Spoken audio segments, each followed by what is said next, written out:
啊，就是我的结论非常明确的结论，就是世界就是人造的。否则，如果世界是随机数学随机的啊，是完全自然的，不可能算命。如果是随机的、科学的，完全是那种唯物主义的，那算命不可能存在全是骗子，不可能算准，永远是 50-50 的错误概率，你猜错了。你为什么能够算准？那就是说明这世界有 pattern， 就有模型。这个世界是一个他妈类似于电脑游戏的这么一个巨大的东西。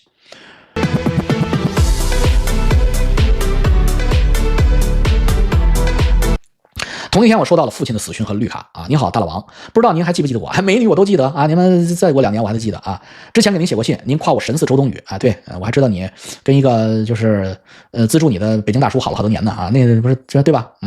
那没对错吧？啊，现在是澳洲时间啊，凌晨12点半，我辗转难眠，有好多话想找人倾诉，但又找不到合适的人，就当我给您的树洞投稿，顺便跟您分享一下我个人情况。如同我的标题，我21号同时收到了来自移民局的移民邀请，和下午我收到了来自国内父亲过世的消息。反正你父亲跟你关系不好，过世了啊！我妈妈在下午的时候突然就给我打电话，说接到派出所的电话，告知我的父亲在家过世了。我的父母很早就离婚分居，你讲过吗？从小家暴你们。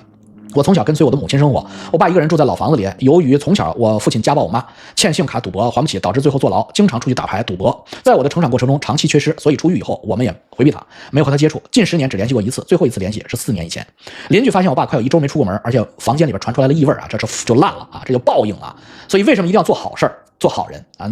你不要说好人什么，好人就是他妈的支持巴勒斯坦啊，援助乌克兰，那不叫好人。好人指的是爱你身边的人。千里之外的人，万里之外跟你没有关系的人，你去爱他，你只需要付出你的口水。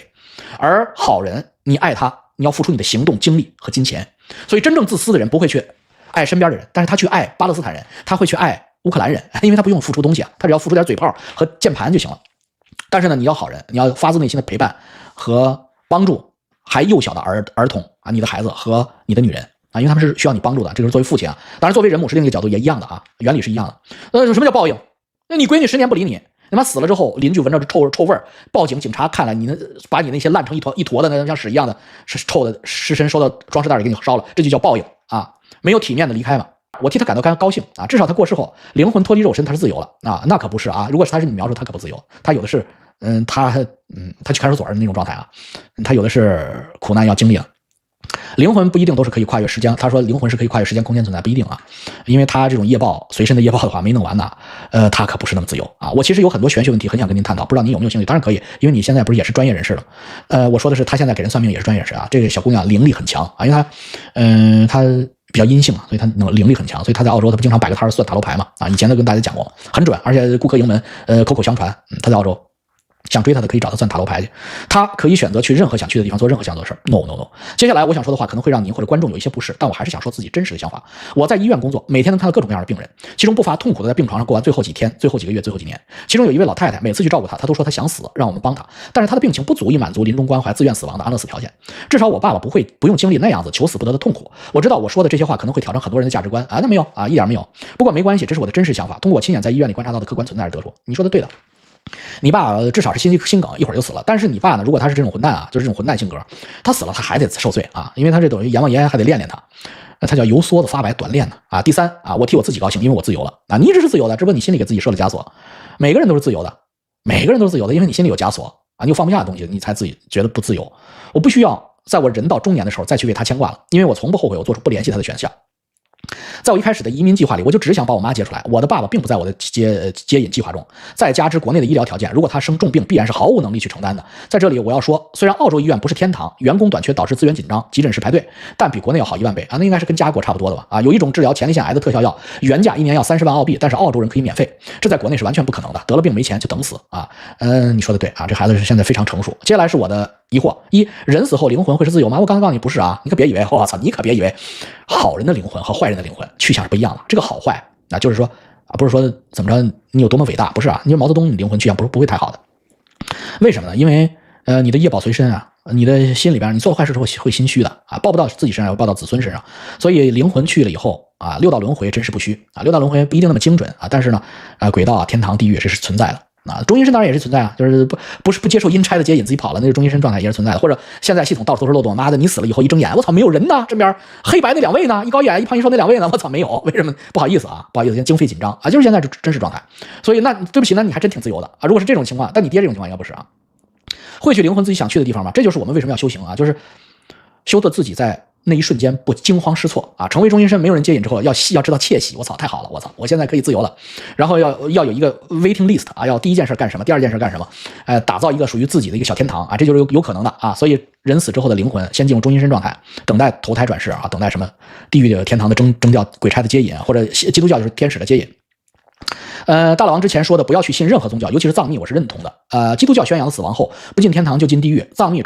讲的就是去修密法就可以解脱六道轮回。各种各样的宗教宣扬的是恐惧，如果不做什么，你会死后会接受到什么样的惩罚？我认为这违背了造物主的初衷，人生不是为了恐惧，而是为了欢乐快乐。Everything is nothing。如果按照这样的逻辑讲，其实我爸爸的高维灵魂完成了这一世的剧本后，会根据他的灵魂任务选择下一世去哪里做什么，这是不是自由的一种？我希望他的灵魂能够开心和自由，这就够了。我觉得未必你爸爸身上，但你身上肯定是。因为你已经达到了这种认识高度，你爸爸这一生就是没干好事儿。那你对应的你可以逻辑推演，你爸爸的就是智慧和这个所谓的这个情商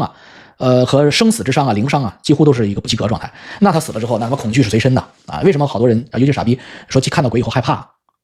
为什么？就是因为他恐惧随身，那可不是装的。说我不怕，你不怕？你看你做噩梦不？你做噩梦的时候，你是不是吓死了？那就是你做噩梦的时候吓死了，就是醒来之后都在那喘，这就是你要修行的时候。什么时候修行到你不会做噩梦，或者做噩梦吓醒了之后也是笑笑会继续睡，这个时候你就开始成熟了否则的话你摆脱不了各种宗教吓唬你的这种所谓的恐惧的轮回。为什么？因为他们真的能制造出这种幻境吓唬你，你别不信，他真的就造出来了就是给你幻化出来了。那你说你就跟你在梦里边看到的是一样的嘛那这样你就会真的害怕，真的就进去了我的一位好友是佛教徒，他让我可以去给寺院去寺院给爸爸做诵经超度，会对他的往生有帮助吗？有就是尤其是地藏经帮助非常大。我非常爱您的玄学栏目，我知道诵经会对逝者有帮助，但是为什么经文有帮助您又不推荐大家去信各种教，让我们拿星呢就是因为你如果要是没有确定你信什么教的话，任何一种教都是在帮别人添砖加瓦嘛，就是那你没办法你如果要是我的拿性教没做起来，我死之前我不能确定我们拿性教死之后有自己的拿性天堂都是一男对多女，一女对多男的这种天堂那我可能也就是板一基督了，因为基督教是目前的几个主流宗教里边比较文明的所以那只能跟着给人家混了吧，就是换句话就跟开业干公司一样嘛，就是你要是没那个本事成为马云自己造出一个阿里巴巴来，那对不起你就得去给华为打工当码农就是这样嘛那么这和问题一是不是就产生了悖论呢但是我相信有一个造物主或者一位神的存在，那么这和问题一是不是就产生悖论？如果灵魂是自由的，去世后可以由灵魂自由选择，那么灵魂是否可以选择跳出所谓的六道轮回了？那不行有规矩的，只不过现在规矩比较乱，但是有规矩不是你想选就选的不受任何宗教的束缚呢，那么是否宗教其实是一种限制？如果不应该信教，那为什么诵经会有用？非常渴望能得到您的真知灼见我的规划一为父亲做佛事可以好事付出总比索取强所以你现在给他做佛事，对于你来说这个付出轻而易举，但是对他来说是一种很大的收获二，我目前无法回国，括弧各种原因别回国去了，所以请妈妈去料理他的后事，也算是了他的一桩心愿火化埋葬可以好事三，关于什么老公这就咱别念了你们家的遗产的事儿现在就不念了然后我个人的事业 update 大老王不用念了无所谓就是我就不念了你不想让我念就不念了并且这半年我开始能看到人体的辉光就是 aura， 开始修心这种能看见的这个人到底是一个好人还是坏人你根本不用跟他说话你站在旁边你感应他的气中文叫气场你能感觉到他是一个善良的还是一个心机很重的傻逼坏逼，你能感觉到的你包括咱们那所谓的油管这些 UP 主我现在隔着屏幕我都看出这人好人坏人的写信都能感觉到开始感悟到我要成为什么样的人，开始察觉自我，意识到除了我的肉身之外还有另一个我的存在或许您还会不赞成我选择的这份职业不过没关系，我要活出真正的我接下来我打算去悉尼发展我的玄学事业可以你玄学悉尼小摊开业之后你给我写封信，我给你带货我给你带货，我一带就火所以那个因为你有真材实料嘛那别太黑就行了一卦少收点所以这样的话呢这个也是一个好事因为五浊乱世中国外国的经济都不好在这种情况下人类需要内心的指引，所以这也是一种医生就像我现在给大家做的玄学节目算命节目也是一种医生，也是在积累功德的你只要是有真材实料，然后有个正念，别鸡巴骗人，别给人挖坑就像那个傻逼一样，给人看完八卦以后还让人妈弄一个鱼缸刻个人名，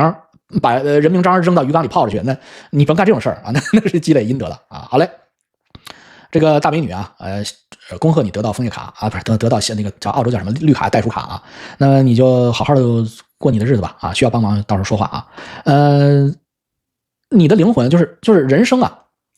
你不是问我是不是有造物主？那绝逼是有造物主这个世界上没有造物主就怪了去了我操！因为我们能算命能算准，我不是吹牛逼，我算命算的特别准，越来越准。现在为什么？就是随着我跟大家开小摊说接算命，我就其实是要验证我的一个推论，就是我的一个判断，我相信玄学，我到底说的是真的是假的，我是不是说错了？我是不是个傻逼？我被骗了我拿到大家的这个八字之后，经年算命命书之后，最后有些人被我算的就是都快吓死了啊！去哪儿都是我操，老王就真按你命数来了，我操，我就真你说我到南方，我就真他妈到南方，就特顺了。今天我刚收到一个同性恋的女孩，就是这种信嘛，就是为什么出现这种情况，就告诉我们一个结论啊，就是我的结论非常明确的结论，就是世界就是人造的。否则，如果世界是随机数学随机的啊，是完全自然的，不可能算命。如果是随机的、科学的，完全是那种啊唯物主义的，那算命不可能存在全是骗子，不可能算准。永远是 50-50 的错误概率，你猜错了。你为什么能够算准？那就是说明这世界有 pattern， 就有模型。这个世界是一个他妈类似于电脑游戏的这么一个巨大的东西。那么结合大家的濒死体验啊，所有的善良的人，所有快乐的人，所有灵魂单纯的人，像我本人，我有濒死体验啊。我小的时候煤气中毒啊，濒死体验包括我自己啊。我死之前都不是伤心，都不是恐惧啊，我死之前非常舒服。我跟你们讲，所有告诉你们的死之前很舒服，觉得自己特别解脱。我告诉你，我亲身经历过3年级那一年，我亲身经历过煤气中毒。煤气中毒之后，我夸关上那个视觉消失，听觉消失，就是人昏死过去了。我的世界漆黑一片，昏死过去了。说老王，你有没有看到隧道？我没有，我昏死的时间太短，我还没有来得及看隧道，就让我妈给摇醒了啊！就是因为我煤气中毒比较浅，我一个人在家啊，然后父母发现我煤气中毒以后，他们马上打开窗户通风，那时候烧蜂窝煤炉子嘛。特别容易煤气中毒，我放学放得早，我自己在家多待了1个小时，煤气中毒了。当然，那也就是说，煤气中毒的幅度很浅啊，所以没有死啊，那很快就摇醒了啊，所以还没来得及看没来得及看光，我操，隧道就被我妈给摇醒球的了。但是呼关片啊，就跟电视，就跟那个黑白电视关电视就这样一样啊，声音就全没了，画面也没了，然后本来世界是正向的，世界忽然倒了，因为我倒了，然后接触地面上，关上了，关上的一瞬间特别快乐，特别轻松。后来我长大了之后，就是咱们大火箭跟女人操逼的时候，那个快乐都没有死之前那个快乐，就那种快乐是中弹卸下来的快乐。我想如果能够相比你那种快乐，大概其实只有吸毒啊，我没吸过毒，或者说你一下中了乐透，大家知道那个美国那大乐透，我操，20亿美金大奖池，你没中，不是没人领，咵，你他妈随便买了一注，你中了20亿美金，就那种感觉，一下子解脱了，我操，我可自由了，我操，我可是他妈的解脱了，我操，我可是他妈的人生再也他妈没有烦恼了，就这种感觉。啊，如果是这种感觉的话，我告诉你们，如果我这种感觉，我这个感觉我自己知道，心真实不虚，我根本不相信什么科学家讲的什么人死之前大脑为了保护自己啊，分泌大批多巴胺，扯鸡巴蛋，那是灵魂的东西，那根本跟神经什么东西那都是因果倒置。什么情况啊？这个情况呢，就是说明啊，我们的这个世界，我们这个真实的世界，就是现在我们彼此之间生活的这个世界，很可能是个比较苦的地方啊，就类似于监狱，就是他妈我们的灵魂知道，我操，我们是被放到这儿来锻炼的新兵营啊。那个他妈的大家滚钉耙的那个熬大岗的新兵营啊，正不移动天天练的苦，18铜人阵啊，然后我死的时候，我操，终于回去了，我操，终于不用在这儿受罪了，真的是有可能啊。好了，这个也就是说，真实的世界很可能是我们死后的世界啊，那个世界更真实，比这个世界更真实，这个世界是个人造的世界啊。谢谢点赞和订阅哦。